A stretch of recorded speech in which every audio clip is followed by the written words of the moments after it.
Have you had your Earth Blend coffee today?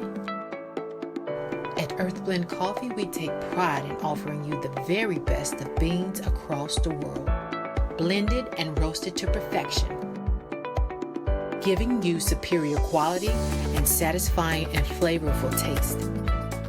Experience the world in one cup with Earth Blend Coffee. To order, visit earthblendcoffee.co now.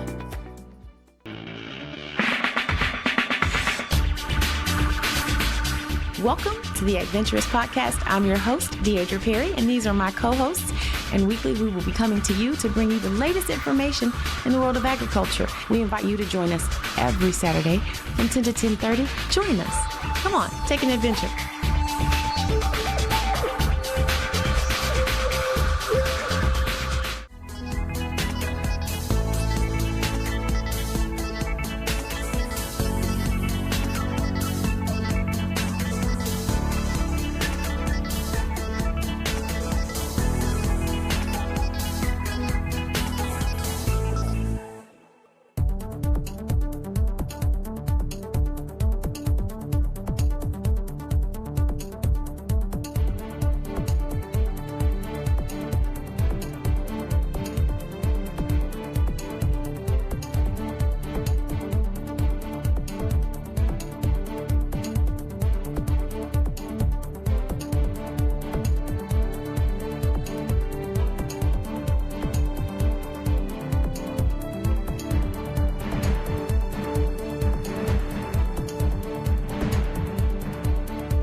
Socrates, Garrett Live every Tuesday at 6:30 p.m. on WeBelieveDigital.com. Socrates talks politics, finances, and social issues that affect the Black community and so much more.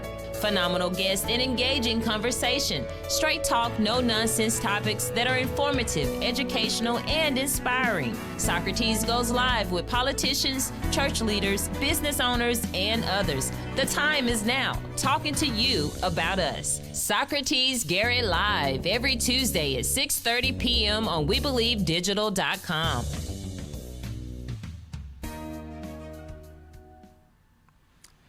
Good evening.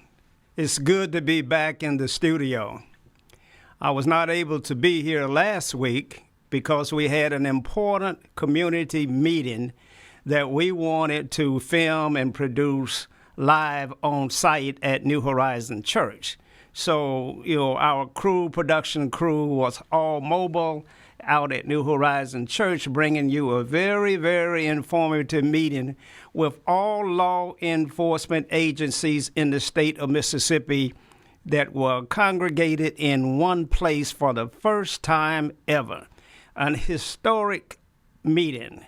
And hopefully we'll see wonderful things that come out of that meeting that will allow this community to push back against crime and violence and things that are distasteful. So I was not here, but I'm back tonight. And to my listening and viewing audience, it's good to be back in the studio. We here at WeBelieveDigital.com are embarking on a marvelous, wonderful journey where we are broadcasting in 139 different countries. We're broadcasting actually all over the world. We're on Facebook and YouTube. You can find us on Roku TV, Apple, Amazon.com, and our own platform. Keep in mind that our platform, WeBelieveDigital.com, soon to come, WeBelieveDigital.global, is a platform similar to that of Netflix and Hulu. When you go to Roku TV and you look at the channel lineup, you will see our app there, We Believe Digital. How amazing is that? What an accomplishment. to be able to get out of Jackson, Mississippi, out of the poorest state in the nation, with some of the poorest conditions that you can imagine, to be able to emanate out of the belly of such a humble beginning and be able to reach an audience nationally, worldwide, and hopefully bring a resounding message of hope and clarity on what we can do to try to solve some of the issues that are plaguing our community. Now, this past Sunday, I had an opportunity to go into New Horizon Church Sanctuary. This was the first time I had been back there since the pandemic. And what an amazing experience it was. How sorely did I miss going to church. I had almost forgotten the uplifting, the refueling, the charge that you get from being in the house of the Lord, to being in that environment with friends and saints and people who you know are wishing you well, hoping that you do good. And you get that when you get back in church.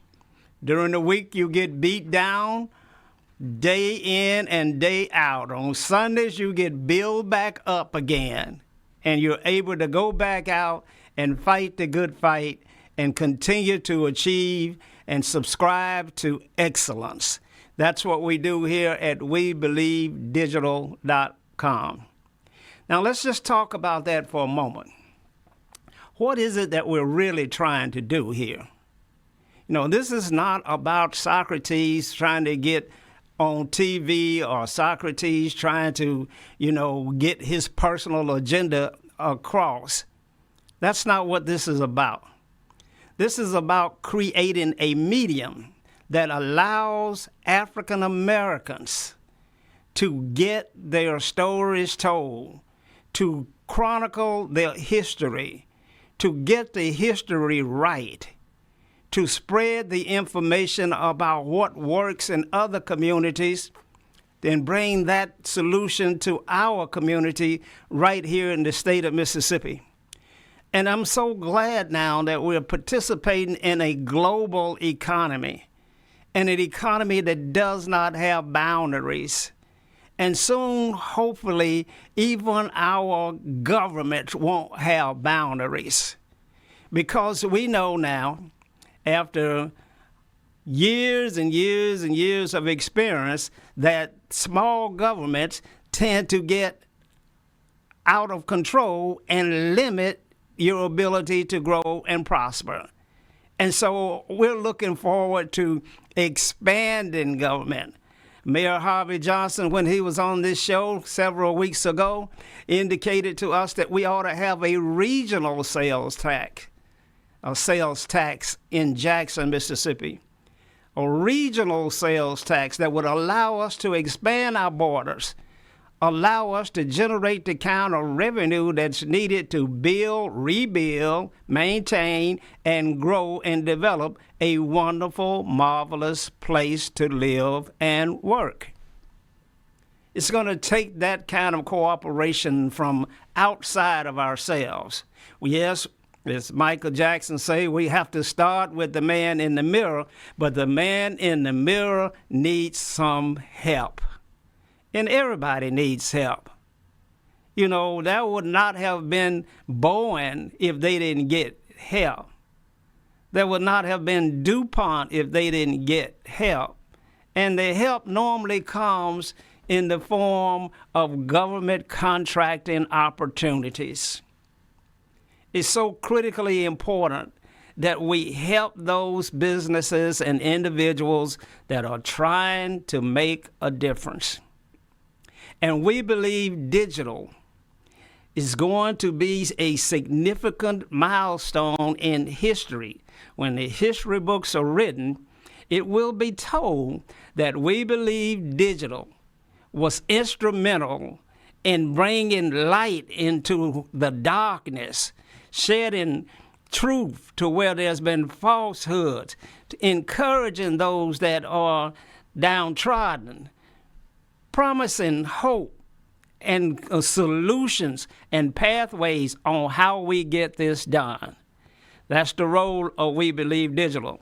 Now, this is nothing new for me, Socrates Garrett. Now, my guest tonight, I had planned to have Jerry Owens. Now, let me tell you, I'll get Jerry on, but you know, when I think of him, and I wish him well, he's not feeling well today, and so I hope he's feeling better and he'll be able to join us sometime soon. But when I think of individuals that cross my path, individuals that I could look at and see and tell that there was something different about them, what they were trying to do was bigger and larger and greater than what everybody else was trying to do. Well, most people were trying to get a good job and stay on that job for 30 years or 40 years or 20 years or however long, retire, get your watch, and get your pension and fade away. But that's not what my heroes were doing, the ones that I paid attention to. And Jerry Owens was one of those guys. So let me just back up a moment and just tell you who my heroes, and I won't tell you all of them, but there are a few that I have to mention. And one of those heroes of mine is Marcus Garvey. Marcus Garvey was trying to create an economy. He was trying to get African Americans involved in an economy, and he realized that America was not willing or ready for an African American to participate and be a first-class citizen. So what did the brother do? He decided that he was going to embark upon a trade mission with ships sailing back to Liberia, trying to get his folk to come with him to build an economy. Well, Marcus, you know, like most African Americans that are trying to do something significant, you run into trouble from the opposition, and finally they lock Marcus up, and maybe later on they deported him. So, but I caught on his life story. I picked it up. I felt his spirit. I know what he was trying to do, and I'm trying to carry that spirit on. The same spirit that Marcus had. You know, another one of my heroes is Reginald Lewis with Beatrice Foods. Now, here's a brother that, you know, had a food company that was trading all over the world. And we're talking about back in 1960s and 65, 68, and it's trading all over the world. And this young brother, his vision was to create a company that was larger than the economy in the entire state of Mississippi. So I picked up on his spirit, and I saw where he was going. I felt it. It touched me, because I, too, wanted to do something significant. I wanted to make a difference. Another one of my heroes was my grandfather. My grandfather was a child that did not know his father, because his father was a transit Caucasian that took advantage of my grandmother, and to them a son was born. And so he didn't inherit anything. I come from a family of achievers, and on my grandmother's side, my grandfather over there had a section of land. He had thousands of acres of land. But for my grandfather, that was the offspring of the Caucasian, he had nothing. He had no inheritance. He didn't have a father. But he managed to bring a sawmill into the state of Mississippi, into Farm Haven, ordered it out to Sears and Roebuck catalog, and put a sawmill together and started to cut lumber. And from lumber, he built churches. He built houses. He was a minister. He married people. He buried people. He owned land in Farm Haven, Mississippi.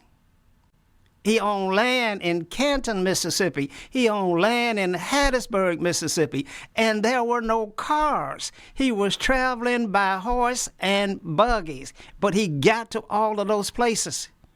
And he acquired property in all of those places. So I picked up his spirit. I understand what he was trying to do and what he was trying to accomplish and get done. And finally, for this segment, it was just past Mother's Day. I was in church Sunday. What a beautiful sermon, what a beautiful service, what a beautiful tribute to all of the mothers. And I had an opportunity to be a guest host on Straight Talk radio show with Jim Evans on past Sunday, on Mother's Day Sunday. And they asked us to say a few words about our mom. Well, my mom was my hero. You see, she told me early on, she said, Socrates, many people don't hear nor see what you hear and see. She said, what you hear and see is not what they hear and see. So don't be frustrated or disappointed if no one responds to what you're trying to do. Just stay vigilant, stay after it, pursue it with everything that you have, and it'll come out right. So those are just a few of the people in my life that just helped me shape this mission and set me off on this path of trying to make a difference. Now, I'm a creator. I'm one of these people that create things. I take ideas and concepts and I mobilize them. I put those things in action. I'm a doer. I'm an individual that if once I get a grasp of a concept, then I'll find the resources and I'll find the help. And the resources comes in people that are willing to help you. I'm an individual that gets those kind of things done. We're going to take a little break here, and we're going to go to our commercial from our sponsor of this show, which is tremendously important. To be able to pay the bills, you have to have a sponsor. And this show is brought to you by Earth Blend Coffee. Let's take a listen.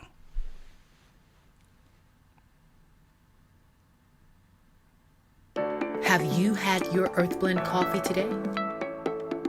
At Earth Blend Coffee, we take pride in offering you the very best of beans across the world, blended and roasted to perfection, giving you superior quality and satisfying and flavorful taste. Experience the world in one cup with Earth Blend Coffee. To order, visit earthblendcoffee.co now. Order Earth Blend Coffee. It's the best coffee that money can buy. Roasted right here in Jackson, Mississippi, owned and operated by African Americans. That's critically important. That is critically important. If you're going to drink coffee, buy coffee from folk that are in your community, that look like you, that are trying to uplift your community. Help them. Support them. Whether it's tires, coffee, clothes, whatever. Support your local businesses. African-American businesses are the key to the solution to the problems that ail us. It's our business community that will find a way to drum up the resources necessary to make a change. It was always our businesses that financed all of the movements. It was always that. It was always a combination of the youth who were willing to put their lives on the line and hit the streets, and of the business community that would provide fuel and wisdom for them to be able to do that. But let me get back to my heroes for a moment. Because I said earlier that Jerry Owens was supposed to be on this show with me tonight. And I want to talk about him a little bit, and we'll talk about him more when he comes. But let me just explain to you why he was one of those individuals. You see, as a young, aspiring business person, or actually we'll go back further than that, when I returned to Mississippi, having graduated from Alcorn State University and having, after college, being drafted by the U.S. Army and spent 2 years defending this country, fighting to make certain that everyone here had an opportunity to keep speaking English as opposed to Vietnamese or some other foreign language. When we were making our sacrifices and doing our part, and we're proud of our service that we've done. But when I returned from the Army and came back to Jackson, Mississippi in 1973, I did all of most of my time was done in the Washington area. But when I returned in 1973, I started work at Xerox Corporation. Now, I started out as a young salesperson. And so as a young salesperson, getting out of the Army, the Army only paid $129 a month. That's right. In 71, the Army only paid $129 a month. And that was PFC. That had a promotion from a private. And so when I came back to Mississippi, of course I didn't have anything. I had an attitude because I had the spirit of the individuals that I talked about earlier embedded in me. So I had that attitude. And so when I interviewed with Xerox Corporation, naturally they hired me. So now I'm a young market and sales rep in Jackson, Mississippi, selling copiers for Xerox Corporation. Now, one evening I walked by the mall, the mini mall. And many of you know the mini mall today. The mini mall is there on Bailey Avenue. And there was a clothing store there by the name of Rick and Vic's. And Jerry Owens is the proprietor, the owner of that establishment. So he sees me walk by. He sees that I'm embarking upon a professional career. So he calls me in the store and he says, "Look, I want you to have this suit of clothes." And you can't imagine how I felt about that. A total stranger seeing that I was trying to carry a briefcase, I was trying to sell copy machines, that he wanted me to look better. And he called me in and he said, "Pick out the suit that you want. And it's no charge."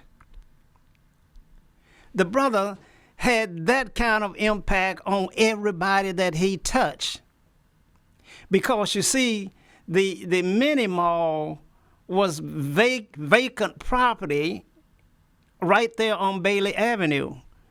But Jerry, and let me tell you now, no banks were going to lend anybody any money, but Jerry found a way to put 3 businesses there.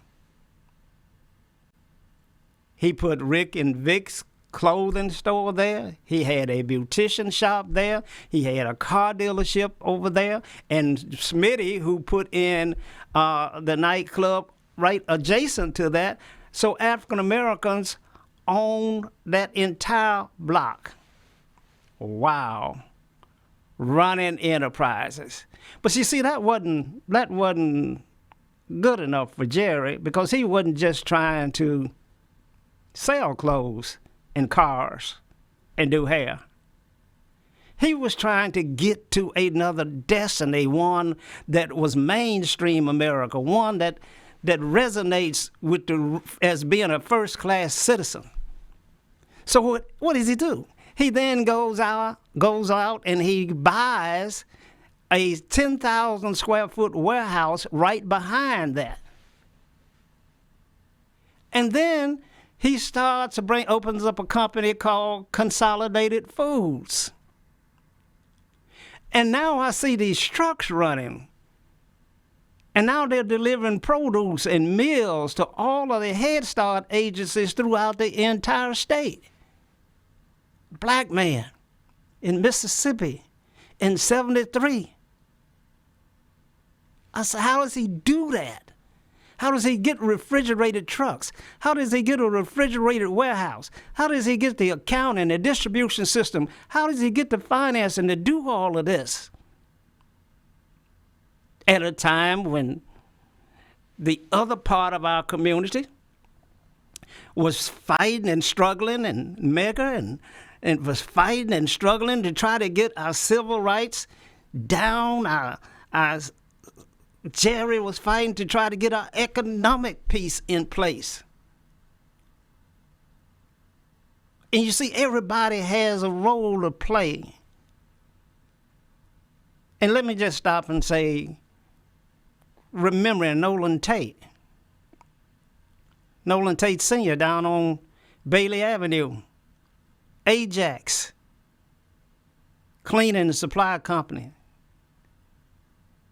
The old man called me in and sat me down and talked to me time and time again about what to watch out for, how to look at this thing, how to stay vigilant, how to stay supportive, engaged, motivated. Told me about his experiences with Fuller Brush in Chicago and how a black man up there created a company that was known worldwide, all over the world. And said, this is what you're trying to do. And so I digress, but it comes to me because I'm passionate about these people. Because they heard and saw what I was hearing and seeing. Not many do. Not many people get it.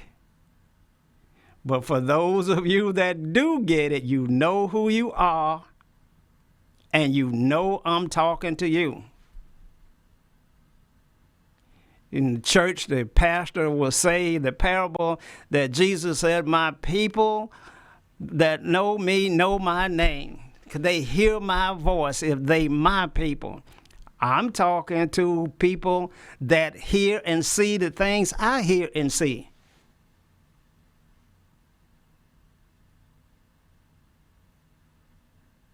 We know who you are, and we understand the struggle.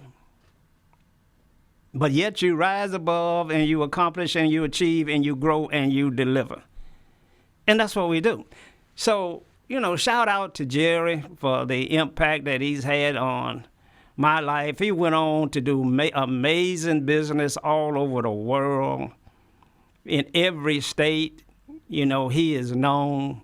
He affectionately was called Mississippi Junior. He was one of the best golfers you ever had, and so competitive.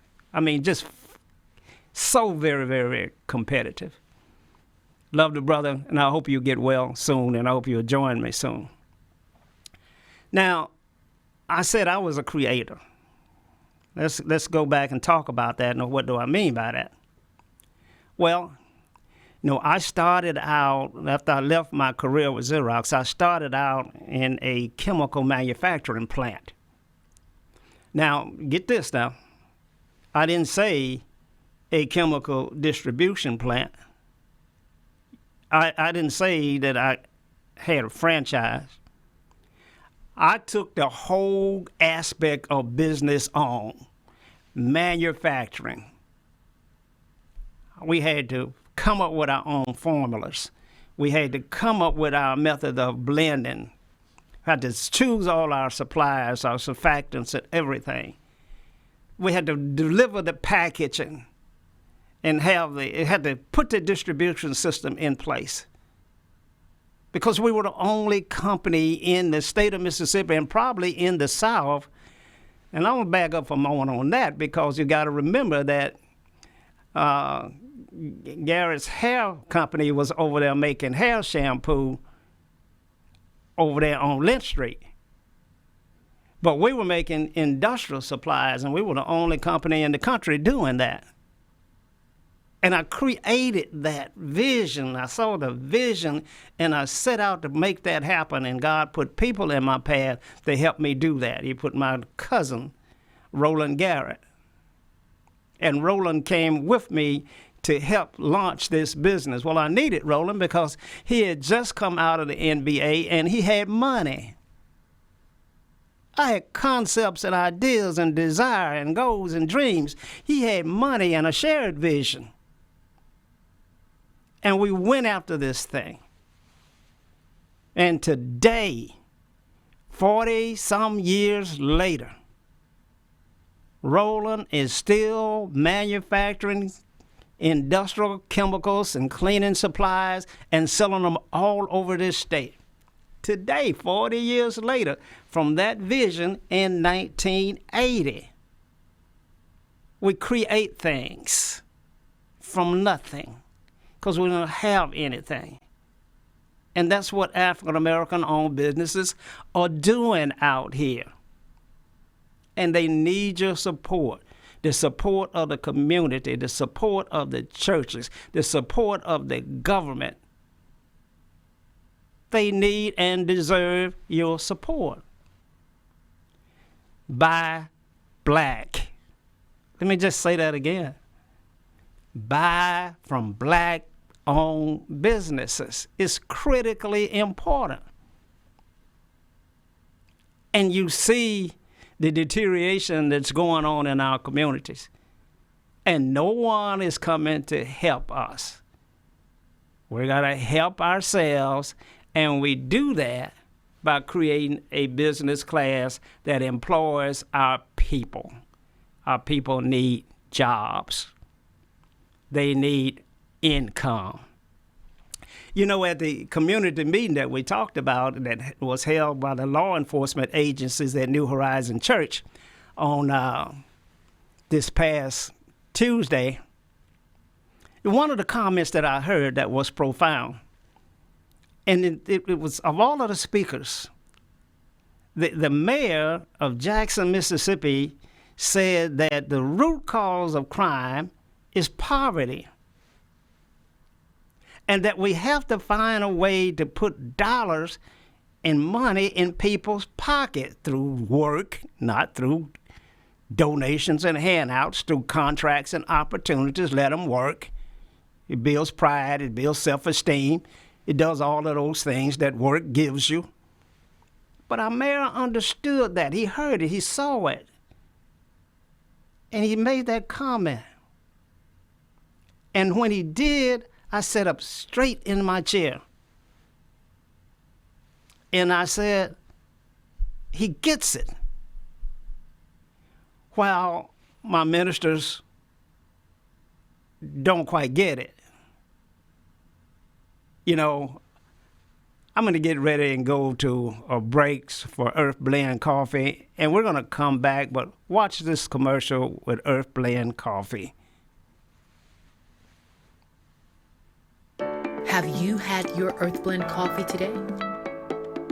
At Earth Blend Coffee, we take pride in offering you the very best of beans across the world, blended and roasted to perfection, giving you superior quality and satisfying and flavorful taste.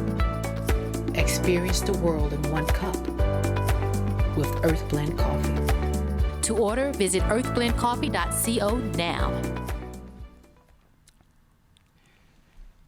As I was saying, our ministers don't quite get it. They want to get it, but it's got to be embedded in you for you to be able to get it.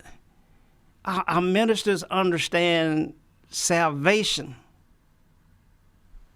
but not capitalization. It's like my sister said to me, she's a social activist. She's the regional director of the Children's Defense Fund. She said to me that, Socrates, you get charity, but you don't get social justice. And she might be right. And so everybody doesn't get it. But once we get that thing that we do have, then we bring that forth with vigor, with the determination and the aspiration that's required to motivate our people. So the mayor got it. That's what we have to have, economic development. Now, I was a little bit disappointed. I was watching a Facebook post, which my attorney, one of the finest attorneys in Jackson, had a comment. He and one of the young, bright stars in our community, the attorney was Dorsey Carson, and the rising star or bright star in our community is Pastor C.J. Rhodes. And both of these outstanding, driven individuals, but they were commenting that poverty is not the cause of the escalation in crime in our community. And they were saying that crime didn't exist in communities where poverty rates are much higher, that the crime rate is not as high as it is here, and that we were all poor at one point in time, and we didn't have as much crime. And they're right. They're correct. But the point, the piece that they're missing is, and they don't quite get it, is that crime in this generation is created by poverty or folk who won't settle for not having anything. See, it started back with Michael Jordan and the gym shoes. I'm not going to school every day in kids, and you got Air Jordans on. Why did life sentence me to that? I'm not having it. And so this generation responds to poverty differently, Dorsey and CJ. This generation does not have the ability to suffer quietly like we did. There is no hope there. There are no role models there, and there's nothing to keep them from acting out. So you gotta understand, guys, that there are a lot of things contributing to crime in our communities, but one thing that is not DNA. It's not genetically driven. A kid's father that's in prison is not likely to go to prison because he is the child of a father that went to prison. That's not what's happening out here. He's likely to go to prison because of his economic condition, because there's no man in the house to provide, and because he wants to survive and live and thrive, and he wants to have things like everybody else. That's a complex situation. I realize that. It's compounded all across the world, because recently, just this week, our governor of the state of Mississippi said that he was going to opt out of the unemployment benefits for the citizens of Mississippi. We don't want it anymore.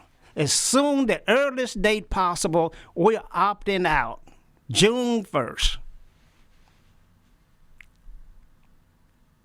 Now, he's opting out because there is a shortage of workers after the pandemic, and they surmise, the assumption is that because people are getting an unemployment check that's equal to what they were making that they have no motivation to come to work. So the solution in our warped minds, in our lack of understanding and leadership, the solution then is to do what? Cut off the unemployment. Force them to come back to work. But they don't say anything about forcing them to come back and be a member of the working poor. Well, when you are working, you can't pay your bills, and you're short, and you're making choices between medicine and house notes. And when you have to make those tough decisions, it impacts crime, because I'm not going to just sit here and watch my mother suffer. I'm not. If she can't get her medicine, I'm not just going to sit here as a young African-American male and just watch that happen. You see, our ministers will validate this. God put the strongest drive in man, in his body. The strongest drives that are in man is to survive. We must survive. It's the instinct in every living animal, every mammal, every person, every individual in the world. The first thing is you must survive. I don't care if it's in the middle of an ice storm, an avalanche, a pandemic, a flood, a tornado, you must find a way to survive. And that's in man. God put it there. So he will survive at all costs. Now, when you get right down to it, what does that mean? Let's take that all the way out to its end, to its conclusion. What does that mean? That means that if there are two of us here and there is no food available to us, we're going to start to look at each other in a different way. Because one knows that in order for him to survive, he must devour or eat the other one. I don't care how that sounds to you. This is hard, cold facts. And where did that come from? God instilled it in man's DNA. And that's why he's still here. This is going to survive. Now, the second thing that's in man is that he's got to reappropriate. He has got to make sure that his gender, his race, his ethnicity continues to grow. Those two things come long before Maslow's hierarchy of needs that we learn in the history books, and food, shelter, and water, and housing. Forget all that. That's educated. That's not instilled in your DNA by God. Those two that I just mentioned are there. So you're going to have that in communities where there's high poverty. Dorsey, Pastor, poverty is the root cause of crime. And you are in poverty if you're working at $7 an hour with a family of 3. It won't work. So, let's eradicate poverty. Let's fight that. The mayor was right. Let's put money in people's pocket and we can fight off some of these bad actors that we see going on every day. Let me digress. Let me get back to where I was. Now, I said I was a creator. God gives us all gift talents. I can't sing, and I can't dance. I can't do a lot of things. I can't dunk a basketball. Unless you lower the goal, I can do it then. But I can create. So, like I created this company to manufacture chemicals that's still going on today, 40-some years later, I then created a company that would help me fight the disparity and the racism that I was experiencing in Jackson, Mississippi under white government officials. African-American business people like myself were not getting any contracts from our city and our state and our local school boards. Black folk wasn't getting any work. And there was no voice. Because you see, our pastors don't see the economic condition as the drowning factor of our citizens in our community and the escalation of crime. They don't see it that way. So there was no voice. We got people that said feed the children. We got people who said save some wild endangered species. We got people that are out there every day fighting and hammering and ringing the bell about what we got to do to save animals. But there is nobody out there screaming and hollering about the economic conditions in the African-American community and the lack of contracts. Ain't nobody saying nothing. They don't say anything because the economy is a peculiar thing. It has to, you have to make it do what you want it to do, otherwise it bypasses you. And that's why when we get all of these dollars flowing down into Mississippi from federal, from pandemic, from stimulus, whatever you want to call it, those dollars never get to the African-American business community. And when it doesn't get there, it doesn't get to African-American children.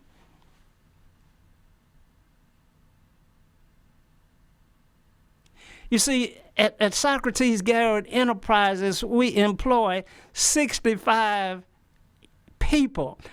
That's 65 families.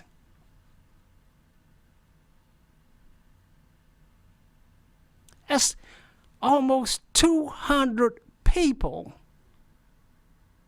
But if the dollars and contracts never get to us, we can't do anything to combat poverty and crime. And so I find myself having to be screaming about this as I did back in 1986 when I started my first publication to bring this situation to the light, to give us a voice, to talk about what's going on and the lack of opportunities, because no one was doing it. We're great civil rights leaders, but nobody was fighting about the economics. Let's go to Earth Blend Coffee that's bringing this show to you tonight. Stay tuned. Have you had your Earth Blend coffee today?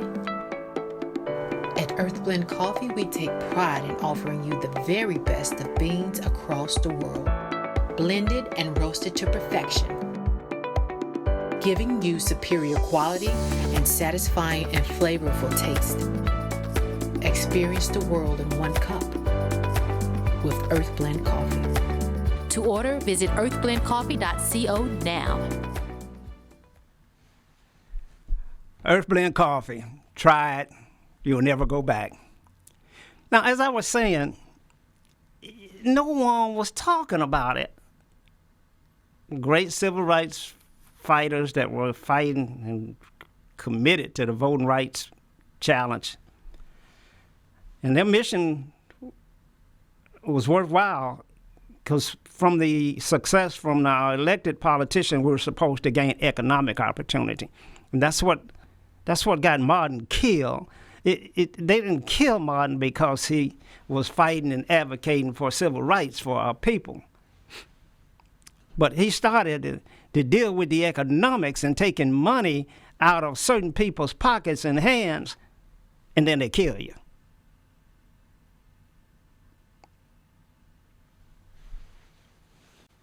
Happens every time. It happens today in a modern day lynch, and they blackball you.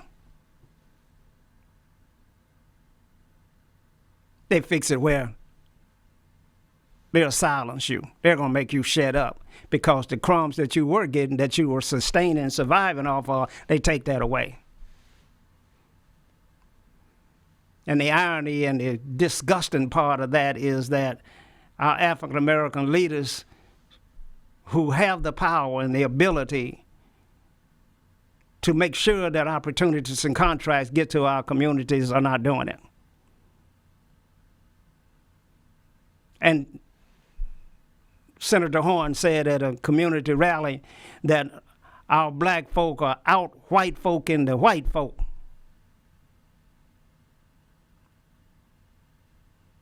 Meaning they're worse than when we had the oppressor, the clearly identified oppressor. It's a terrible thing when Julius Caesar said, "Et tu, Brutus? Et tu? You kill me too?" That's a terrible thing. So I had to create a mechanism to try and bring a voice to that, so I created a publication. I first created an organization called COME, the Coalition of Minority Businesses. And I tried to bring our businesses, communities together. And we came together, and we discussed, and we talked, and we shared horror stories. But there was nobody hearing us. So I said, I got to create a publication that gets this out. So I created a publication. First of all, I went and found some individuals that had worked in publications, and me being a creator, I said, you guys come with me, we're going to create a publication. You know how to put the words on the paper. I know how to generate sales revenue enough to finance this operation. We're in business today. And we launched Today's Mississippi. I got Chuck Williams and the late Jimmy Walker out of Mendenhall, wonderful guy, to come with me. And we launched that publication. And we started to, I put Roy Dixon on the cover. Roy Dixon, bless his soul, still here today, looking good. Saw him the other day with Dixon skins. He was a brother that was making skins, tied into a business right down on Ferry Street, eventually got enough money to move out on Lynch Street, and $300,000 building, making skins. And he was doing fairly well. And then he decided to put his picture on the bag of skins. When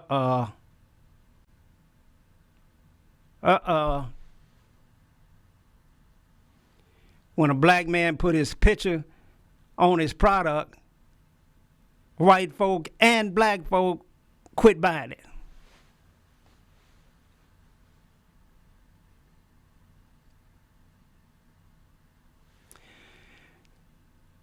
White folk and black folk quit buying it.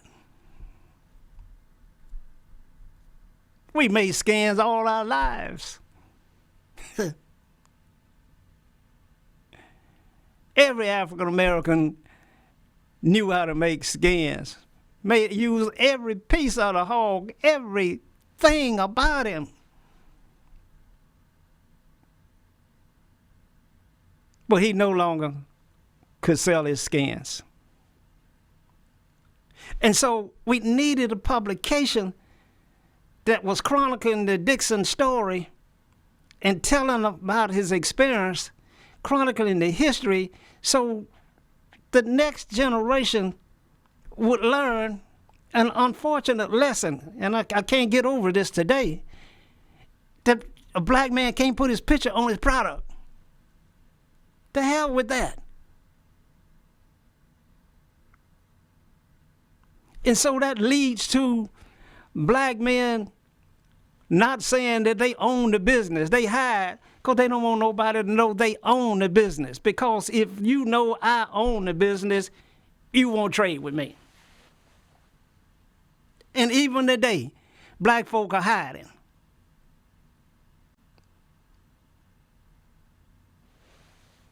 Trying to dodge the pitfall of being discriminated against by white folk and black folk. Even today, they're hiding, putting on their business cards that they are a salesperson. And so we needed a publication that tells these stories. And that's why we believe digital is important today, because the story that we're talking about and the story that we're telling don't just apply to Jackson, Mississippi. It's going on in Memphis, in Chicago, in Los Angeles, in New York, in Seattle. It's one playbook. None for the black sheep who lives in the woods.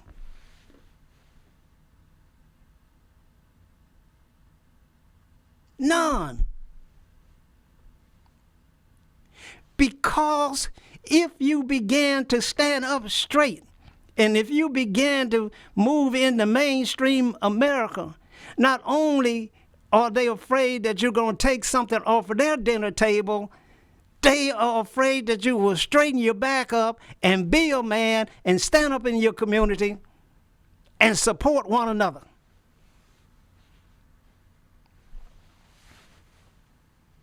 It's a deep, deep plot, much greater than just the Willie Lynch letter of how to keep blacks fighting with one another to keep themselves down. So we need publications. We need this network. We need this to be shared. Those of you on Facebook, share this. Like it. Support us. All over this world, it's the same thing. So we need publication. So back in 86, I created the publication. The publication became Today's Mississippi. And that was so depressing of what was going on in Mississippi, and I wanted to just show a better day, a way forward. So we changed the name to Today's Mississippi, Tomorrow's South. So there's got to be something better than what today is. Today's Mississippi, Tomorrow's South. That's the name of the new magazine. Let's bring hope of a better day in our publication. We went on from there to go to a bigger, wider audience. We created the newspaper called The Missing Link. It was called The Missing Link because it's that link in there that's missing between our folk knowing that they have a moral obligation and a responsibility to support one another. That link is missing. So we said this is the missing link. We're going to fill in the gap. We're going to bring the information. The slogan was keepers of the knowledge for people who speak the truth. The missing link. We needed a publication. Now, I know people that know how to write. I know how to market things. Let's make this work. So, the missing link, though, was attacked because I hate to call his name, but my frat brother, Charles Tisdale, who owns the Jackson Advocate at the time, he's deceased, a warrior, a tremendous warrior. But he didn't like the fact that I entered the newspaper business when the Advocate was already here. That just hurt him. And he fought that. He fought the missing link with every thing in his body. And so he said that the missing link is that period of time from evolution, from when ape became man. I said, we can't be looked upon in that way. So I changed the name to the Mississippi Link. And that paper is now, I've been running publications now for over 35 years trying to do one thing. Find a way to get the information out so our people can participate in this economy. I'm not much on weddings and funerals.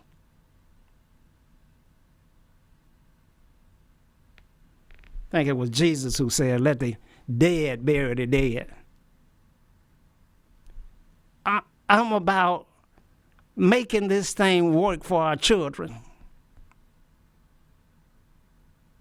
I'm about driving this economy. I'm about moving our folk into the mainstream and getting them out of poverty, being a role model, raising their level of self-esteem, teaching, mentoring, supporting. That's what I'm about. And you can't do that unless you have economic freedom. Nobody's going to listen to somebody who's sitting on the side of the road broke. Well, you know, you wouldn't have this conversation if it wasn't for Earth Blend Coffee. I really thank them. So let's go to this commercial with Earth Blend Coffee.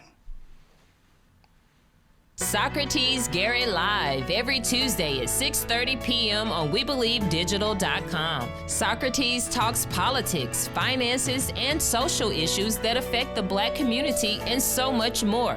Phenomenal guests and engaging conversation. Straight talk, no nonsense topics that are informative, educational, and inspiring. Socrates goes live with politicians, church leaders, business owners, and others. The time is now, talking to you about us. Socrates Garrett Live every Tuesday at 6:30 p.m. on WeBelieveDigital.com. Have you had your Earth Blend coffee today? At Earth Blend Coffee, we take pride in offering you the very best of beans across the world, blended and roasted to perfection, giving you superior quality and satisfying and flavorful taste. Experience the world in one cup with Earth Blend Coffee. To order, visit earthblendcoffee.co now. So, we keep trying to get a mechanism in place to educate and elevate our people. And so now we embark upon today's method of communication. I remember back with the Mississippi Link, we were the first company that had a website, the very first. Not the Clarion Ledger, not the other newspapers. The Mississippi Link was the first with a website.